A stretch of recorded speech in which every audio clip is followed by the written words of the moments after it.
Hello guys. आज हम लौटे हैं दोबारा एक नए चैप्टर के साथ, जो कि है क्लास 9th सप्लीमेंट्री, जिसका दूसरा नाम मोमेंट्स है। उसका chapter 4 in the kingdoms of fools. इस चैप्टर के नाम से ही हमको समझ में आता है कि इस कहानी के अंदर जो है एक जो मूर्ख लोगों का साम्राज्य है। तो इस कहानी के अंदर हम यही पढ़ेंगे, जिस कहानी में जो मेन कैरेक्टर है, एक गुरु, एक चेला, राजा, मंत्री और एक राजमिस्त्री, जिसने कि एक अम, दीवार की लेयर तैयार की थी या दीवार खड़ी की थी, जिससे एक दिन वो चोर की उससे मौत हो गई। तो उसके पीछे उसने, जो उस घर का मालिक था, उसने राय के पास कंप्लेंट की। तो कंप्लीट करने के बाद उस राजमंत्री के ऊपर बहुत दिन कार्रवाई चली। फिर उसने एक डांस लेडी का नाम लिया, फिर डांस लेडी को बुलाया गया, डांस लेडी ने, उसके बाद ऐसे ही बहुत से लोग शख्स आते गए और कार्रवाई आगे बढ़ती रही। तो आइए इसी के साथ हम कहानी की शुरुआत करते हैं। आइए शुरू करते हैं। इन द किंगडम्स ऑफ फूल्स, मूर्खों के साम्राज्य में, it is believed that fools are so dangerous that only very wise people can manage them. Who are the fools in this story? What happens to them? यह विश्वास किया जा सकता है कि मूर्ख इतने खतरनाक होते हैं कि केवल बहुत बुद्धिमान लोग ही उन पर काबू कर सकते हैं। इस कहानी में मूर्ख कौन है, उनके साथ क्या घटना घटती है? In kingdoms of fools, both the kings and minister were idiot. They want to run, think like other king. So they decide to change night into day and day into night. They order that everyone should awake at night till their fields and run their businesses only after dark and go to bed as soon as the sun come up. Anyone who disobeyed would be punished with death. The people did as they were told for fear of death. The king and the minister were delighted at the success of their project. One day, a guru and his disciple arrived in this city. It was beautiful city. It was broad daylight, but there was no one about. Everyone was asleep, not a mouse stirring. Even the cattle had been taught to sleep by day.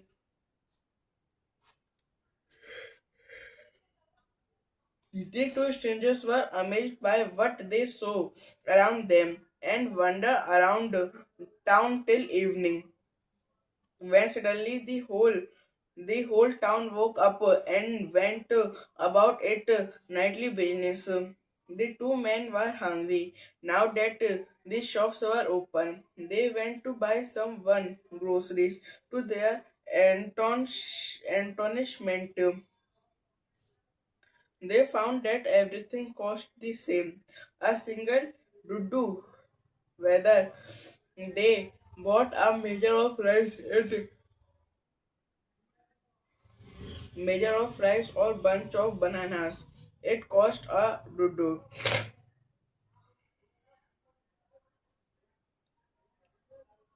The guru and his disciple were delighted.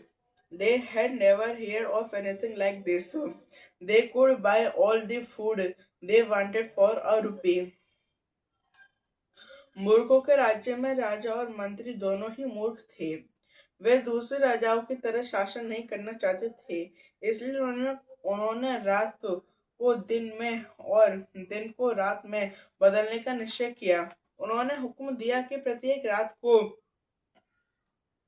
रात के समय जागना है, अपने खेतों को जोतना है और केवल अंधेरा होने के बाद ही अपने व्यवसाय व्यवसाय करने हैं। और सूर्य निकलते ही उन्हें सो जाना है। जो कोई भी आज्ञा का उल्लंघन करेगा उसे मौत की सजा दी जाएगी। मौत के भय से लोग वही करते जैसा उन्हें कहा गया था। राजा और मंत्री अपनी योजना को सफल होते देखकर प्रसन्न हुए। एक दिन एक गुरु और उसका शिष्य शहर में पहुंची। यह एक सुंदर शहर था। दिन का प्रकाश था, परंतु वहां कोई व्यक्ति नहीं दिखाई दे रहा था। सभी व्यक्ति सोए हुए थे। यहाँ तक कि जानवरों को भी दिन में सोना सिखाया गया था। दोनों अजनबी व्यक्तियों को बड़ी हैरानी हुई। जो कुछ उन्होंने चारों ओर देखा, और वे नगर में शाम तक घूमते रहे।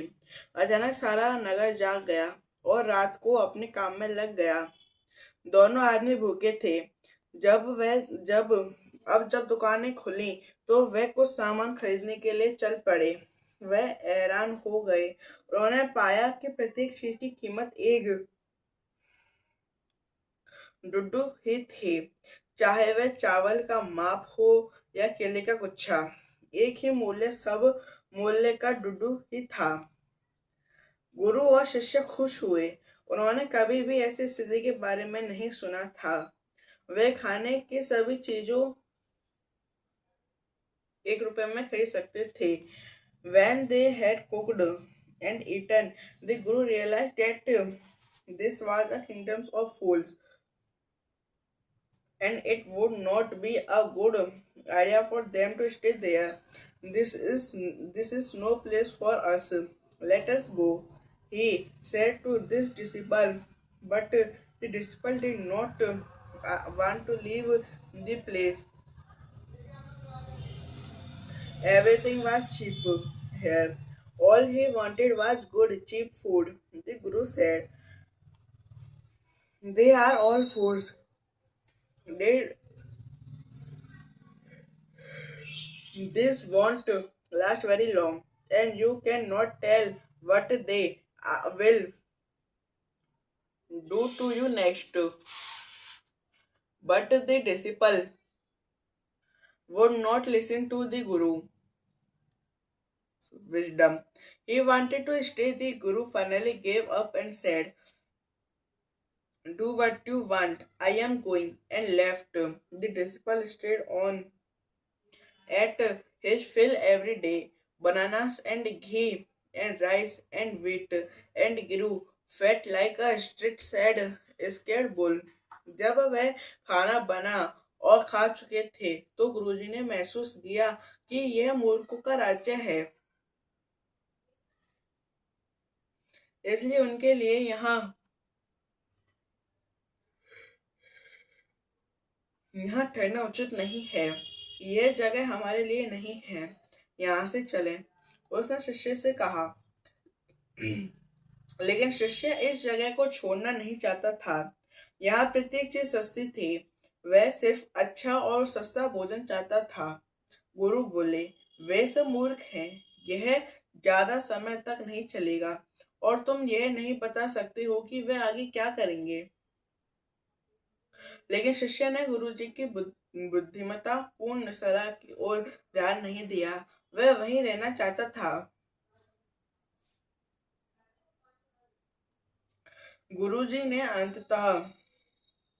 अंत में अपनी कोशिश छोड़ दी और बोले, चाहे जो करो, मैं तो जा रहा हूँ। और वे चल पड़े। शिष्य वहीं ठहरा रहा। वह सारा दिन पेट भरता रहा। केले, घी और चावल, गेहूं आदि खाता रहा, और सड़क के पवित्र सांड की तरह मोटा होता चला गया। One bright day, a thief broke into a rich merchant's house. He had made a hole in the wall and sneaked in. And as he was carrying out his loot, the wall of old house collapsed on his head and killed him on the spot.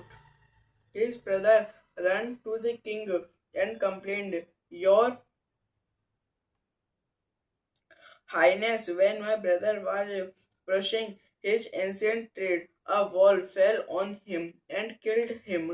This merchant is to blame. He should have built a good, strong wall. You must punish the wrongdoer and compensate the family for his injustice. एक चोर ने दिन के उजाले में किसी अमीर आदमी के घर में सेंध लगा दी। उसने दीवार में एक छेद किया और चुपके से घर में घुस गया।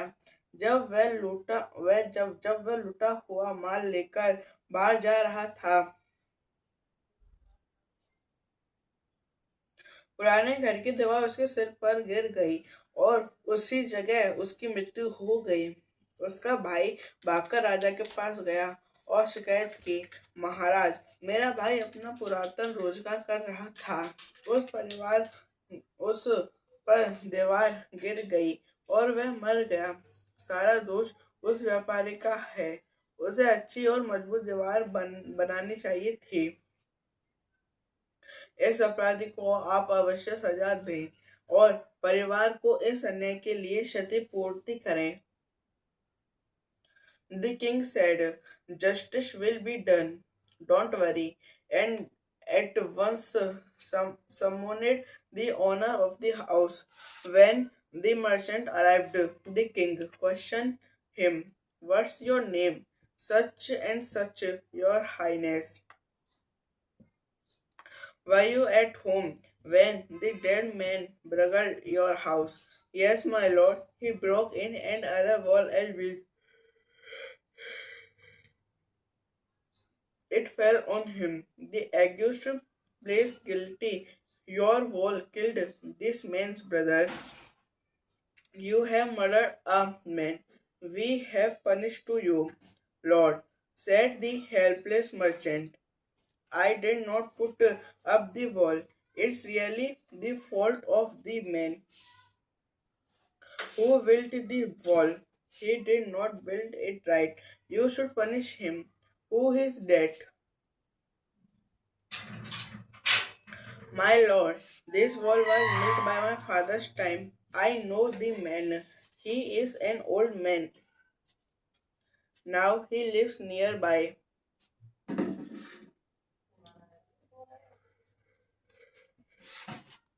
The king sent our messenger to bring in the bricklayer who had built the wall. They brought him tied hand and foot. You, you there, did you build this man's wall in his father's time? Yes, my lord, I did. What kind of wall is this that you built? It has fallen on a poor man and killed him. You have murdered him. We have to punish you by death. राजा ने कहा, न्याय मिलेगा, चिंता मत करो। और तुरंत ही घर के मालिक को बुलवा लिया गया। जब सौदागर आया तो राजा ने उससे प्रश्न पूछा, तुम्हारा नाम क्या है? सरकार, मेरा नाम यह है। क्या तुम क्या तुम घर पर ही थे जब मृतक ने तुम्हारे घर में सींग लगाई थे? हाँ सरकार। उसने दीवार में छेद किया और दीवार कमजोर थी। वह उस पर गिर गई। अपराधी ने अपना अपराध स्वीकार कर लिया। आपकी दीवार से इस व्यक्ति के भाई की जान चली गई है। तुम उसके हत्यारे हो। हम तुम्हें सजा अब हमें तुम्हें सजा देनी होगी। सरकार, व्यापारी बोला, दीवार तो मैंने नहीं बनाई थी। वास्तव में यह उस आदमी का कसूर है जिसने दीवार बनाई थी। इसी इसे उसने ठीक से नहीं बनाया। आप उसे सजा दें। वह कौन है? सरकार, यह दीवार मेरे पिताजी के समय में बनाई गई थी। मैं उस व्यक्ति को जानता हूँ। अब वह एक बुढ़ा आदमी है। यहाँ पास में ही रहता है। राजा ने अपने दूतों को उस राजमिस्त्री को पकड़ लाने के लिए भेजा जिसने दीवार बनाई थी। दूत उसके हाथ और पांव बांधकर ले आए। तुम तुम क्या तुमने इस व्यक्ति के पिता के समय में दीवार बनाई थी? जी हाँ सरकार, मैंने ही बनाई थी। तुमने ये दीवार कैसे बनाई थी? ये एक गरीब आदमी पर गिर गई और उसकी जान ले ली। तुम ही उसकी मौत के दोषी हो। हम तुम्हें मृत्यु दंड देंगे। Before before the king could order the execution, the poor bricklayer pleaded. Please listen to me before you give your orders. It's true, I built this wall and it was not good. But that was because my mind was not on it.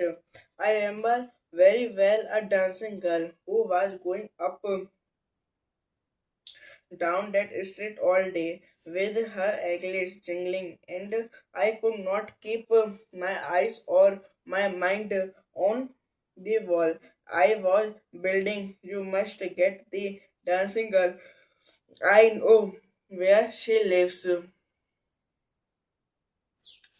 The wall I was building. You must get the dancing girl. I know her. I know where she lives. You are right. The case deepness. We must look into it. Is not easy to judge such complicated cases.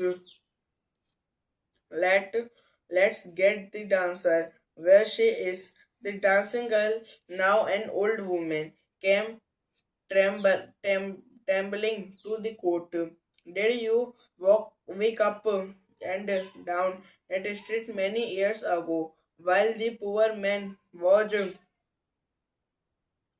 building a wall? Did you see him? Yes, my lord. I remember it very well. So you did walk up and down with your ankles jingling. You were young and you distracted him, so he built a bad wall. It has fallen on a poor burglar and killed him. You have killed an innocent man. You will have to be punished. She thought for a minute and said, my lord, wait. I know now why I was walking up and down that street. I had given some gold to the goldsmith to make some jewelry for me. He was lady scoundrel. He made so many accusations, said they would give it now, and he would give it them. So on all day, he made me walk up and walked down to his house a dozen times. That was when his bricklayer saw me. It's not my fault, my lord, it is the damned goldsmith's fault. इससे पहले कि राजा उसे मौत की सजा सुनाए, विजय राज मसीह ने प्रार्थना की, अपना संदेश सुनाने से पहले कृपया मेरी बात सुन ले। यह सच है कि दीवार मैंने ही बनाई थी और वह मजबूत नहीं बनी, परंतु ऐसा इसलिए हुआ क्योंकि मेरा दिमाग उस समय अपने काम पर नहीं था। मुझे अच्छी तरह से उस नर्तकी की याद है जो अपने पैर की झंकार थी। वो सारे दिन सड़क पर आगे पीछे घूमती रही और मेरी आंखें और मन उस दीवार पर टिक टिका ना रहा सका जो मैंने बना रहा था। आप उस नर्तकी को बुला ले, मैं जानता हूँ कि वो कहाँ रहती है। आप सही कहते हैं, मामला गंभीर है। हम इसकी जांच करनी चाहिए। ऐसे जटिल मामलों को निपटाना आसान नहीं होता। वह नर्तकी जहाँ भी हो उसे बुलाओ। नर्तकी अब कब अब बूढ़ी अब बूढ़ी गिलास लिया आपने हिस्सा की बताएगी, पहले तू मोती लूट चुका। अब बूढ़ी हो चुकी थी। कांपती हुई दरबार में आई। कई साल पहले जब वह गरीब आदमी दीवार बना रहा था तो सड़क पर आप भी आ जा रही थी। क्या आपने उसे देखा था? जी हाँ सरकार, मुझे अच्छी तरह से याद है। तो आप अपनी पहल झंकार आ जा रही थी। आप जवान थी और अपने आप उसका ध्यान काम से भटका दिया।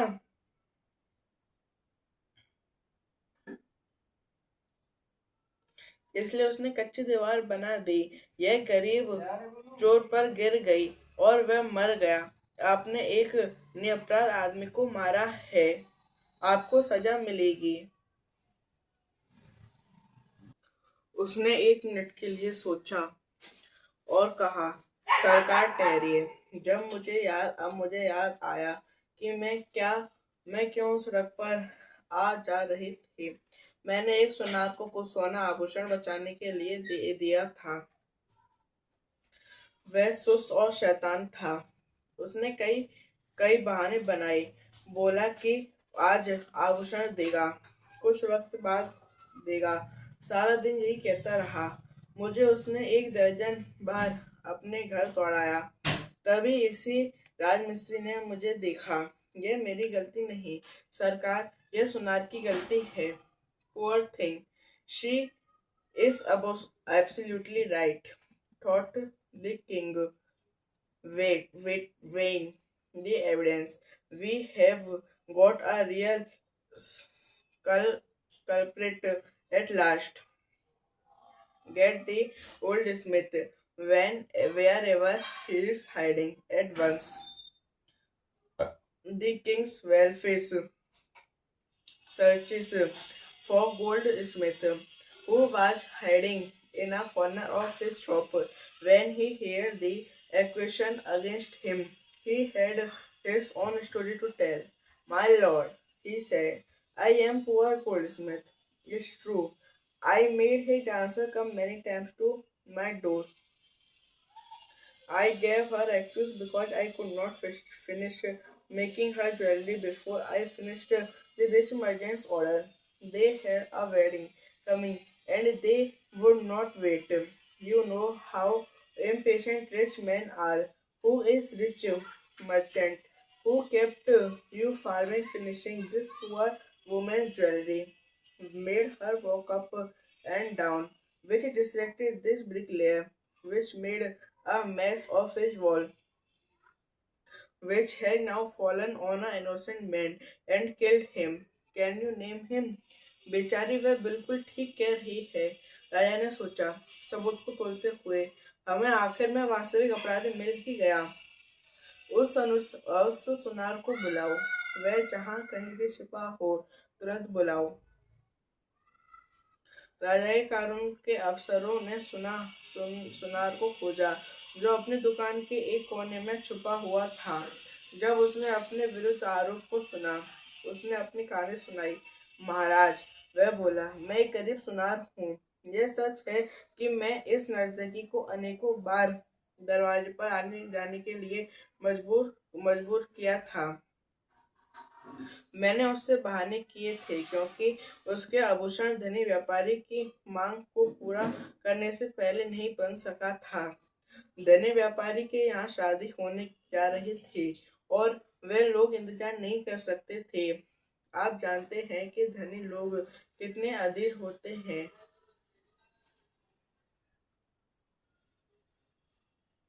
वह धनी सौदागर उसे, जिसने बेचारी उस औरत के आभूषण बनाने से रोक के रखा और उसे सड़क पर आने जाने के लिए मजबूर किया, जिससे राजमिस्त्री का ध्यान दीवार बनाते समय विचलित हो गया था और उसने दीवार खराब बना दी और यह दीवार एक आदमी पर गिर गई और वह मर गया। क्या तुम उसका नाम बता सकते हो? The gold Smith named the merchant, and he was none other than the original owner of the house, whose whose whose whose wall had fallen. Now justice had come full circle, thought the king, back to the merchant when he was rudely some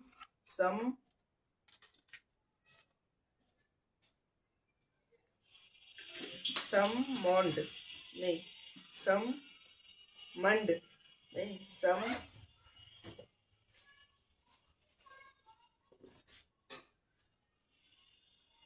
summoned back to the court. He arrived crying. It was not me but my father who ordered the jewelry. He is dead. He is dead. I am innocent. But the king's consulted his minister and ruled dis dis dis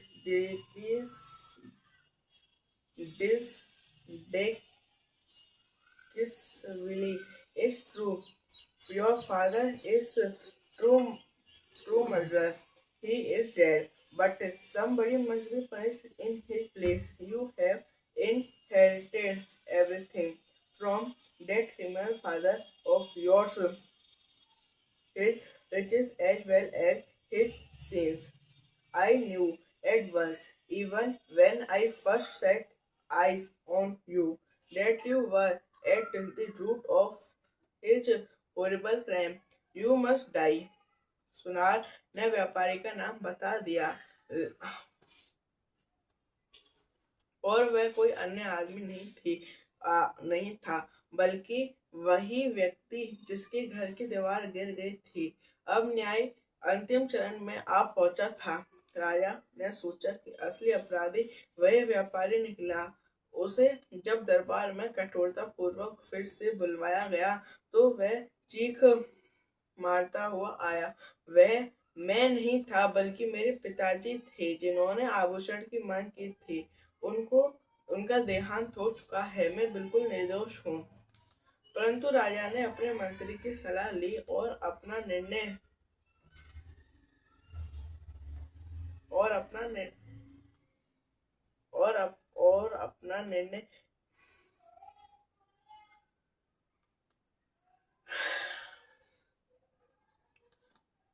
परंतु राजा ने अपने मंत्री की सलाह ली और अपना निर्णय दे दिया। यह सोच है कि तुम्हारे पिता ही असली हत्यारे है।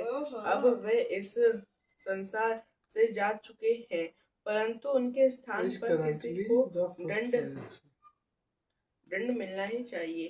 तुमने अपने पिता की हर चीज की वसीयत के रूप में प्राप्त किया है।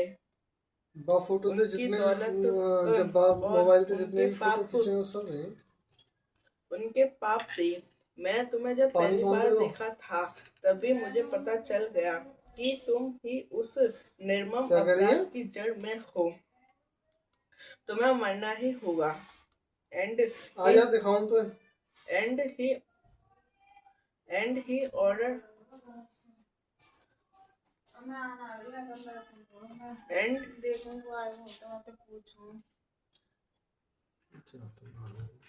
he ordered a new stake to be made ready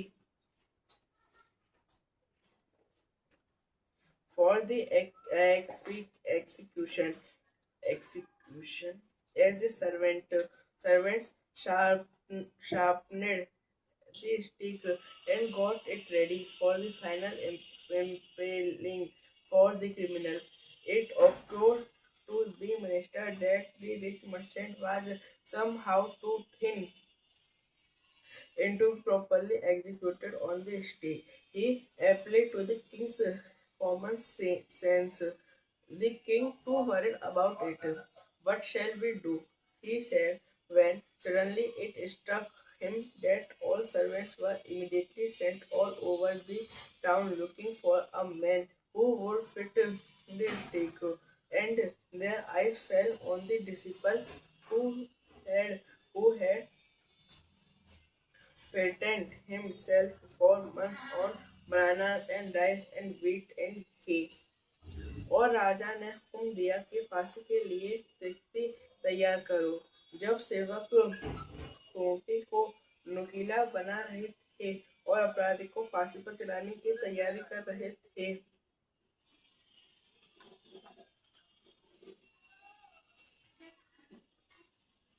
तो राजमंत्री ने महसूस किया कि धनी व्यापारी बहुत कमजोर है और वह तो सूली पर पूरा फिट नहीं हो सकता। उसने राजा से निवेदन किया। राजा को भी इस बात की चिंता हुई। अब हम क्या करें, वह बोला। अचानक उसे समझ आया कि किसी भी मोटे आदमी को खोज लें जो फंदे में पूरा आ जाए।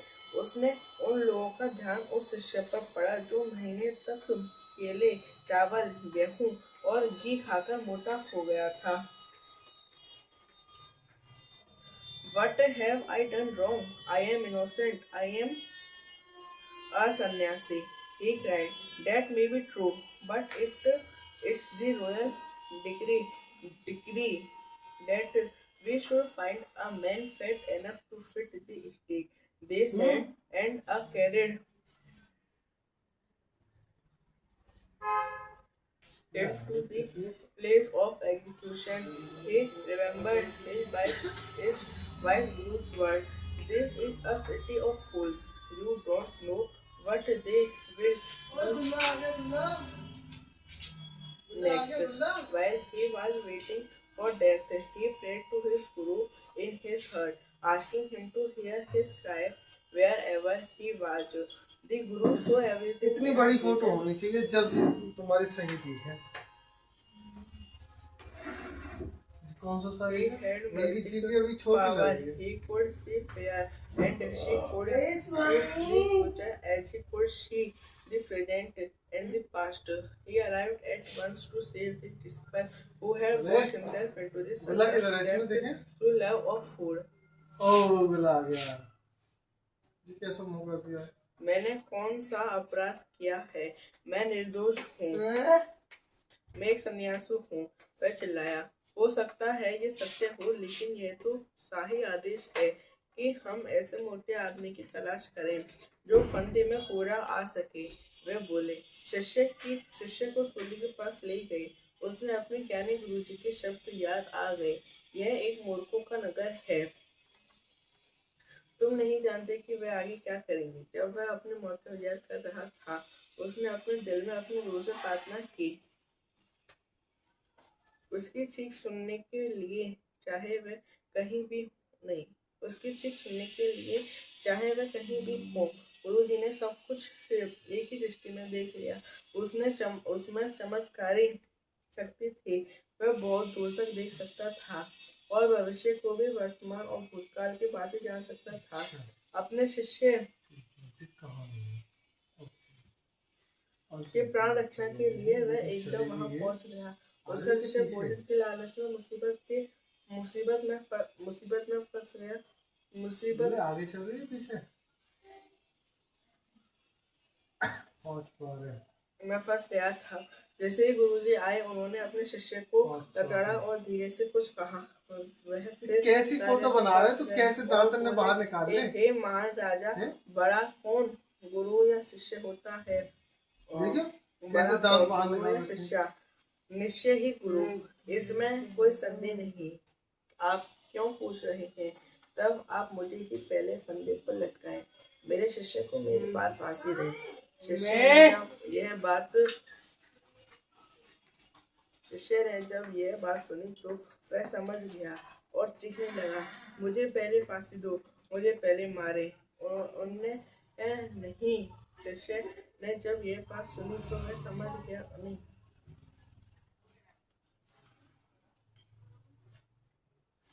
The Guru and the disciple now got into a fight about who should go first. The king was puzzled by his behavior. He asked through, why do you want to die? He We choose him because we needed a fat man for the stake. You should not ask me such question. Put me to that first, replied the Guru. Why? There some mystery here, a wise man. You must make me understand. Will you promise to put me to death if I tell you? Asked the Guru. The king gave him Good.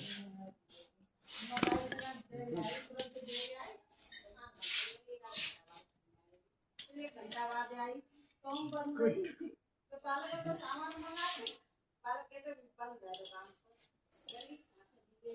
him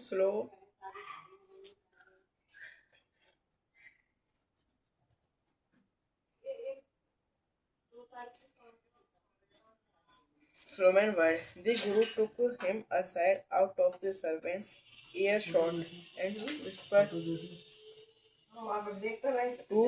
him, do you know why we want to die right now? The two of us. We have been all over the world, but we never found a city like this or a king like you. That stake is the stake of God of justice. It's new. It has a never had a criminal on it. Whoever dies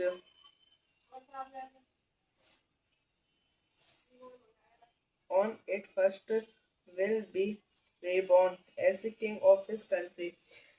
And whoever goes next will be the future minister of his country. We are sick of our ascetic life. It would be nice to enjoy ourselves as king and minister for a while. Now keep your word, my lord, and put us to death. We must remember.